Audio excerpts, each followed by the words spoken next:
Steadily it rises.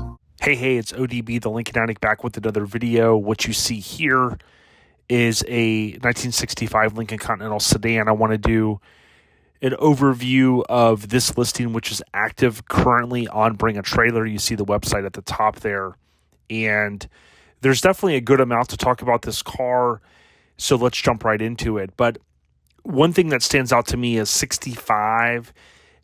It's always going to be argued which year is best. So many people love 65s. And with this car, I think the color is something that is pretty unique. You don't see it very often. Now, in addition to this deep dive or overview, if you will, I'm not going to go over the typical presentation. I'm just going to try to kind of keep it high level. That may save some time going forward with these reviews. But if we look at Haggerty, I'm a customer of theirs, so I can log in here and check out the valuation tool. And you can see the fair condition is just under $15K. So that'll give a little bit of insight to where I think this price is going to end up. And then I did check it on the LincolnRegistry.com. You can go up to the database at the top, and upon pasting in the VIN number, you can see it was entered. He stays on top of things, and this was entered just a couple of days ago. But basically, this car ends in 2 days, and it's currently at $7,600. I do think the price will jump up. We can see here it was delivered new to Wilson Motors in Bellingham, Washington. It's finished in burnished bronze over black and white upholstery. Of course, it has a 430, and it goes on to talk about some of the basic stuff. It does have an Edelbrock carburetor. These cars would have came with a Carter for the factory. This Continental sedan was purchased just a couple of years back, several years ago, rather, April of 2021. And of course, it has no reserve at this point. What you can see here is there's obviously some blemishes in the paint. This car, this body, if you will, is not perfect. There's certainly some imperfections you're going to see in the paint. There's a pretty solid ding or dent here. This is a car that I think you could end up purchasing and kind of enjoying a little bit as is, and then of course, either bringing it back to stock or customizing it. You can see there is a dent here, and we'll kind of go through some more of the photos here in just a moment.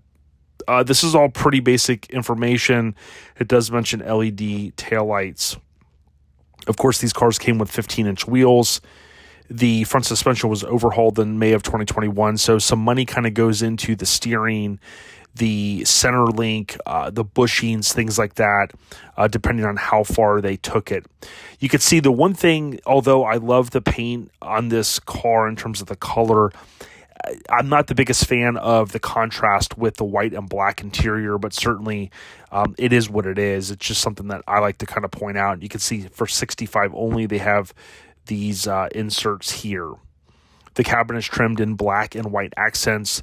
The amenities include what is listed there. We'll talk a little bit about some of the features that you'll see on this car that are more rare. There wasn't a lot of additional features on these cars, so again, we'll kind of get into that. What we could see here, I like this shot kind of from above. There's a few things that stick out as it does have a dual master cylinder, and typically the way these come, if you don't paint this body here, you'll see that it just gets normal surface rust, and that's pretty normal, but I would rather have a dual master cylinder, as I often talk about. We can see it as a non-AC car, so we'll talk about some of the differences in the interior, and we can see kind of, looks like it has an older school battery. It does still have the battery box, if you will, which are often discarded, and of course, because it is a non-AC car, it does not have the fan clutch, so it has the standard fan. It also does not have a fan shroud. We can see that it has the Carter 3-port. Again, I'm not zoomed in on these photos, so we'll see some better ones in a moment. And we see it does have what appears to be the original insulation around the fuel line, which is one line comes in to the fuel pump. The other one is the return line. We can see here it's equipped with an Edelbrock, which we looked at earlier, or kind of read through rather. The fuel tank has been replaced under prior ownership and serviced just a few years back. Fluid leaks are noted, and the car will not start in neutral or park unless the gear lever is manipulated. This is a standard kind of thing, and I often talk about not leaving these cars in idle. Some of you that are kind of old school may remember in some of these cars, the Ford cars, not only can these cars fall into reverse as they're idling, but oftentimes you'll see someone kind of get in the car and they'll go to turn the key and nothing happens, and they'll grab the gear selector and they'll kind of put some pressure on it up. That's what they're talking about here.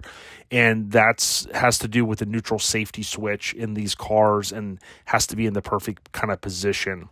My 64 is a little bit like that. Sometimes I have to do that, but that's what they're referring to there.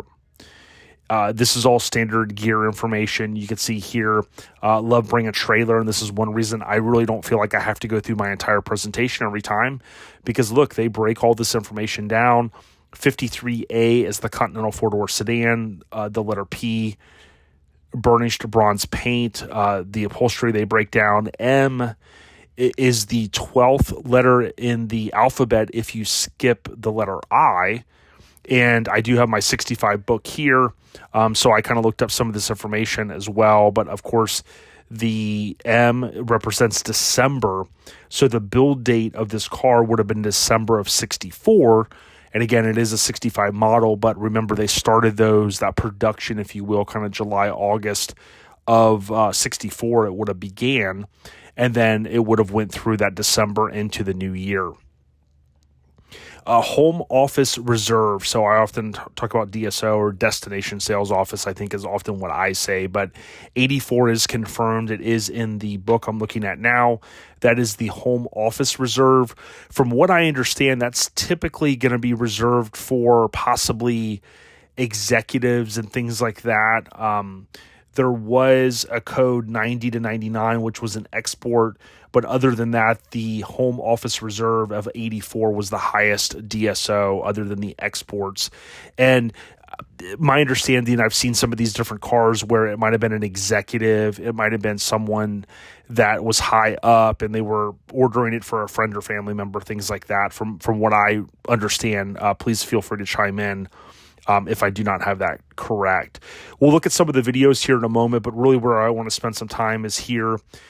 Again, when you look at this car, you're going to see there's definitely imperfections. Now, I do think this car is in better condition than one that recently sold. I did a kind of a deeper dive on it, and I'll look at that price. I think the other 65 that sold that I'm going to give a price on in a little while, I don't even think it was in this good a condition, but certainly a lot of these cosmetic things, I mean, this car could be repainted, all of these scratches, dents, and dings that you're going to kind of see, all of that could be repaired. This is a pretty big one here. We can see, of course, though, that the headlights have been changed out, and we can see in the rear there is a big dent, ding, whatever you want to call it. This car has the vinyl top. I'm not a fan of those. It's just not my style, but I do understand the importance, and a lot of people look at, the elegance of those. It's hard to tell if there's any kind of dent or ding here in the rear bumper. It looks pretty straight, but as I've mentioned before, if these cars are left idling, they can fall in, or oftentimes folks will refer to as jumping into reverse, and that will, if they hit like a parking block or something to that effect, or something in the garage, it'll leave a dent or ding here. I don't necessarily see anything. The bumper could be aligned a little bit better. You can see here where the tail light is, and again, this could have been hit at some point. It's kind of hard to tell, but we do see this ding here, as I pointed out, but something just doesn't look perfect in here, right? I mean, my guess is maybe it sustained a little bit of a rear end damage, and possibly it could have fallen into reverse. It hit something here like a wall, and by doing that, what it did is it buckled this a little bit on the rear quarter panel, if you will. So certainly we can see that this taillight should not be that close. There should be a little bit better gapping in between that bumper end, and I think most of us can kind of see here this little buckle, and that's certainly something that I would agree happened. Either someone tapped this or this car fell into reverse, if that makes sense. Again, you wouldn't maybe necessarily notice it, but you can see here the spacing on the left side, the driver's side, and then of course here you can see something is just a little bit wonky. And a lot of times the extra bumper that I have acquired, you'll see that dent or ding sometimes. Well, I guess it depends on what you hit, but I've seen it several times here in this area. But there's definitely something going on over here. In 65, of course, we've got the iconic front end, but you also have the little bit difference from 64. You don't have the trim that goes right here like in 64. So you've got this really looking kind of blank canvas of a deck lid, which I like. And you also have the bumper inserts. So I think that's, those are unique, if you will, to 65. And we can see here the driver's side. Again, there are some imperfections that are kind of noted. It's hard to tell if the top has ever been changed out. I assume that it has not. One thing I would really reinforce to anybody that was looking to buy a vinyl top car is, checking this area back here and around where the rear glass is at. The 67 that I had acquired back in 09, it had a good amount of rust and rot around that area. Of course, it can easily be fixed by anyone that's good with welding and whatnot. We can see the power antenna is all the way down, and all of the windows are up. Here's kind of the money shot showing the 4 doors open. Someone did a good job with the photography. They probably, I would assume, maybe hired someone, which Bring a Trailer offers that service for them to kind of come out and do that white glove type, hey, we'll take the photos for you. I like this kind of duller patina, if you will, style of the paint, assuming this is the original paint. More than likely, I don't think I recalled there being a respray, but I definitely dig, even if this is a respray, kind of that patina, if you will. We can see that the bumper's not perfect. A lot of times this stuff can kind of be cleaned up, and usually that's no big deal. We can see in here, some of you might be able to chime in if you've ever owned a vinyl top car for like 65, for instance, if you think this has been changed out. We can see the gasket here. These can get pretty expensive. I only recommend steel rubber, but certainly this one doesn't look too far gone. I only recommend changing that stuff if you really have to. Or you're looking to do kind of a full restoration. You can see here the windows do appear to be working, which is good. We have the driver's the driver mirror. Now, what I'll do is I'll kind of jump down here and hand pick a few of these. Talking to Chris Dunn years ago at Lincoln Land, he had reinforced that this is actually an item that came from the factory. So if you have a car or you've ever seen this or a friend has one, this here is a factory piece, and it kind of helps just make sure that maybe someone doesn't, I don't want to say cut themselves, but this can be kind of a sharp edge here.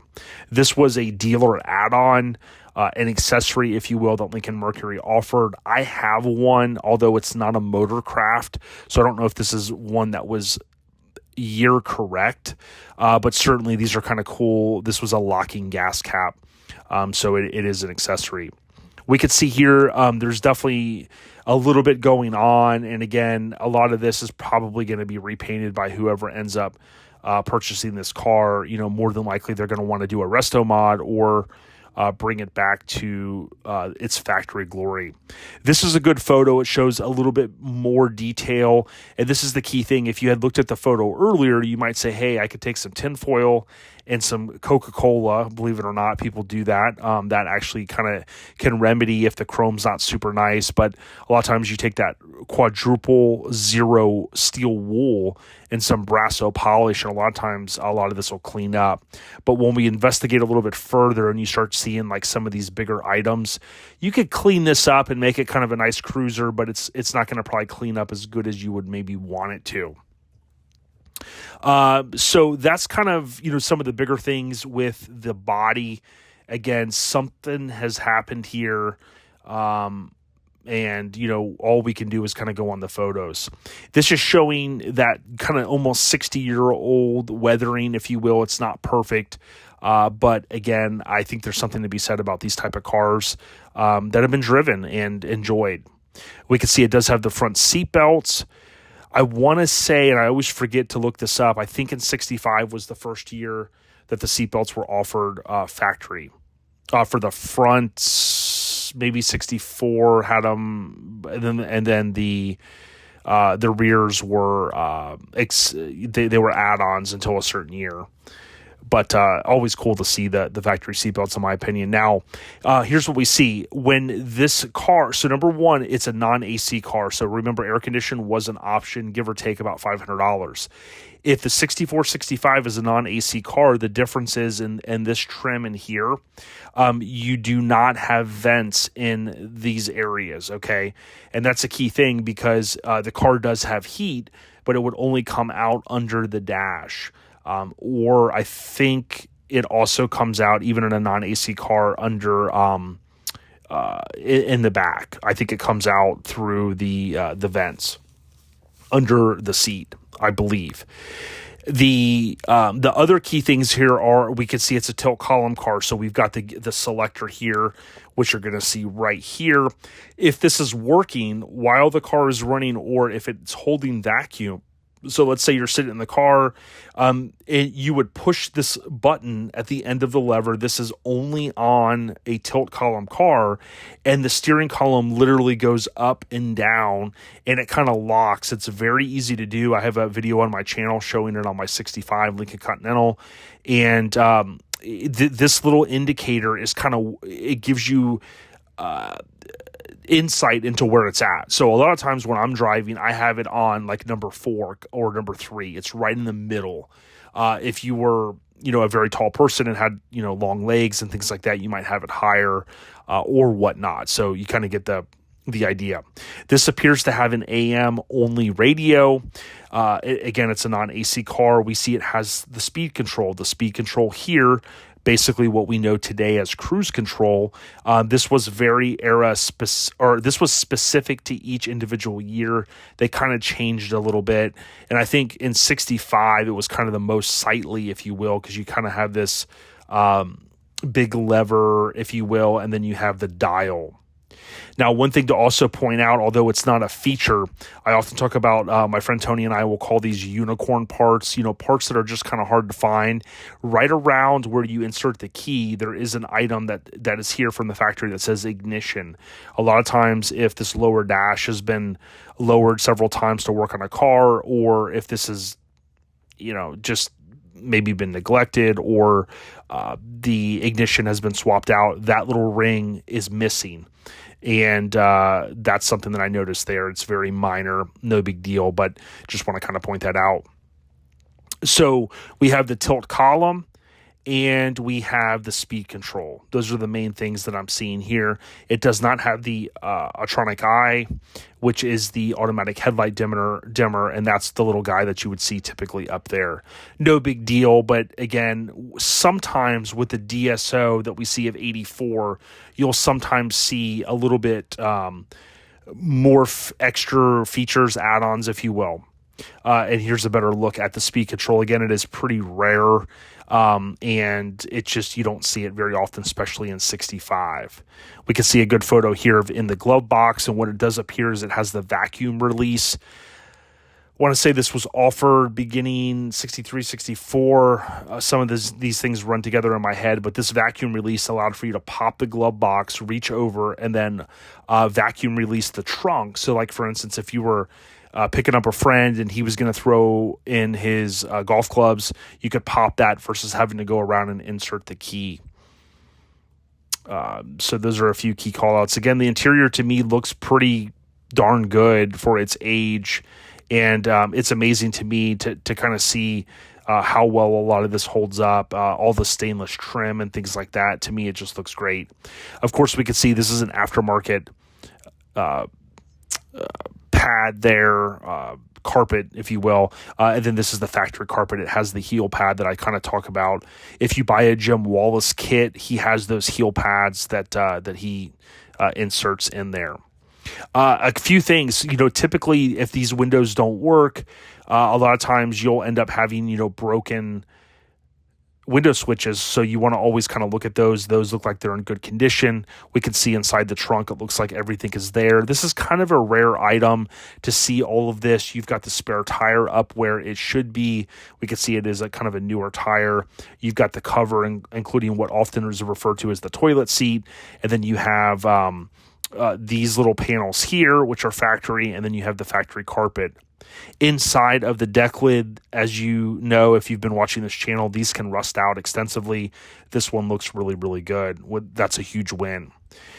We looked a little bit earlier at the engine bay. You could certainly clean this up a lot. You could spend some time in here. The main thing is you want the functionality. You want it to work. And another item here, we can see this little nipple here. This is supposed to hang straight down. So this is your expansion tank. And if there was any kind of overflow, it would kind of come out of this little guy. For some reason, it's kind of dangling over there. No big deal. We can see the dinginess of this MEL 430, which is the Mercury Edsel Lincoln 430. This was the last year that it was offered. Of course, in 66, they go to the 462.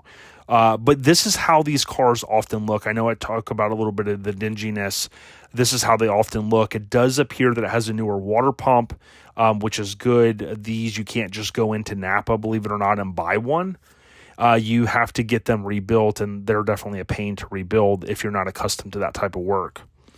The undercarriage of this car is what you would kind of expect. I would want to look in here. It looks all solid. For the most part, everything looks good underneath the car, and that's a key item. You can see a little bit of something going on here, and that's something that for the most part you are going to see from time to time on these cars. They're not going to always be perfect underneath. So there are some receipts, which I talk about some of the key things, and kind of saving that. You've got the 65 manual. You have some keys here that they're kind of showing, including an original key there. There are some comments, people asking different things. I had chimed in. Someone had asked about why there's no passenger mirror, and I just let them know, of course, via the comment, that in 65 there was not a passenger mirror offered. That came, I always forget what year, but we all know the 66, 67, 68. That mirror for those years, including I think 69, I want to say that option for the passenger mirror maybe came in 67, but that's a rare thing. We can see again, it does not have a mirror there. What do you think of this car? What do you think it's going to sell for? I'm going to tell you what I think in just a moment, but what I want to do now is just show you a few of the videos. Again, you can see here 44 seconds. Now, I do hope that someone is sitting in this car, as I always talk about. This little wire here, you can see a couple little things have been changed. I would kind of go back and change any of that if I could. I've got just a pet peeve for some of those wires and whatnot. But this one wire over here, it's just kind of the way it's coiled up is the way it looks, if that stands out to you. But again, you would not want to leave these cars running without someone sitting in the car with the foot on the brake. That's the key thing. I know some people say, hey, ODB, just put the parking brake on. Well, these cars, if you did not know, when the parking brake is on and you get back from dinner and you go to leave, you start the car, you shift the car into gear, and upon doing that, guess what? The vacuum releases the parking brake. So when these cars shift into gear, I don't think I've talked a lot about this. I have on the podcast a little bit, but when they shift into gear via the gear shift, the parking brake automatically comes off. So what does that do for you if the car is idling and it's in drive and the parking brake is on and and the car falls or jumps, if you will, into reverse? Well, the parking brake simply comes off, and then the car is rolling with nobody in it. So it's a serious thing, and that's why I always bring it up. I don't want anyone to get hurt. And certainly, that's first and foremost, but I wouldn't want a car to get destroyed, especially a car that's getting ready to be sold. If we look back at Hagerty, we see 14,700. And if we look back at this 65 sedan, believe it or not, it only sold for $6,300. I did think, I forget what my estimation was, maybe 7 to 12, not that far off on that. I think this car was a little bit more ratty, if you will, than this one. My guess is 7 to 12,000. I think someone will be able to get in with a good number on this. The big X factor that we don't know is there anything going on underneath this vinyl? Was this ever changed? But for the most part, I think the body itself is kind of true. We can kind of tell for the most part it's pretty solid, although I think there's a little bit going on with that rear passenger quarter panel. We saw that little bit of a buckle. A lot of times that stuff can be fixed, and certainly if you're looking to get in on a car at a decent price, especially a 65, this might be your gateway. Appreciate the support. Take care.